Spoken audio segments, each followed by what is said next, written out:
MIT research found that companies that claim to be merit-based are far more biased than those who don't claim to be. Here's why and what you can do about it. In this study, they gave managers identical profiles of employees. All of those respondents were people who had been actual managers, and half of them were told that they were working in a company that really valued merit, and in another one, they weren't. The ones who were told to value merit gave white men $46 more than anybody else for the exact same work because they were presented with employee profiles that the only change was race and gender. This is because objectivity is not real. We all are subjective of our own opinions, and the closest we get to objective is having many, many opinions weigh in on decisions. I researched the unwritten rules of work for the working class and neurodivergence and intersections of race and gender, and I can tell you that this applies to what we even consider to be professional. Professionalism is not neutral, it's upper middle class white norms that are also neurotypical. But most people don't question these, even with good intent, because they just see it as normal and the way things are and the way all organizations are. Our organizations were made at a time where women and people of color were not allowed into paid labor. And so these norms were normalized,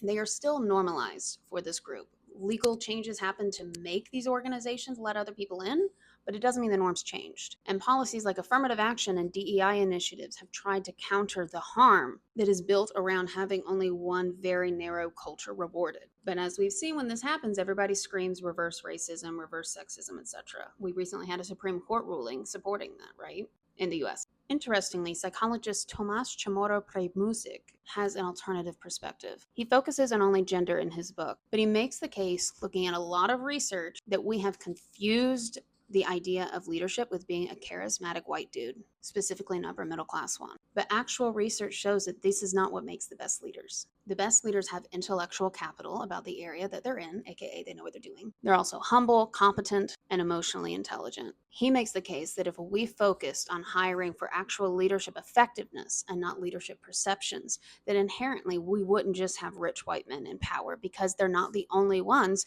who are effective leaders. If we really focused on the skills needed to do the job, we would have better leaders and it would be more representative of what the country actually looks like. He makes the case that quotas for any person challenges the idea of meritocracy, but he truly believes that if we focus on what really matters, that this would even out. And he is saying this as a man from Latin America. I believe he's from Argentina. This is important to me in my research on the unwritten rules of work because I say all the time that we are not rewarding people based on their task performance. We're rewarding if they know the office politics. If you're neurodivergent, working class, black, brown, a woman, or just not a man, you don't fit into what most organizations call normal or their ideal employee. You're playing by rules designed to exclude you. And all the while, we pretend these rules don't exist and that that's just how things are. And this is why I've been researching the unwritten rules of work for the past 10 years and will be releasing my book this fall on that research, showing the organizational and human impact. Because once you see that professionalism is not neutral, you can start establishing norms that actually make you more money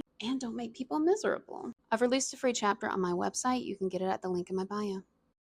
Before we wrap up, if any of this resonates with you and you're ready to see how it can be integrated into your work life, you can book with me on my website. If you're not sure where to get started, the first 20 minutes are free, and that's the white button above me. And if you're ready to dive into coaching, click the purple one on the top. I'll put the links in the description of this video.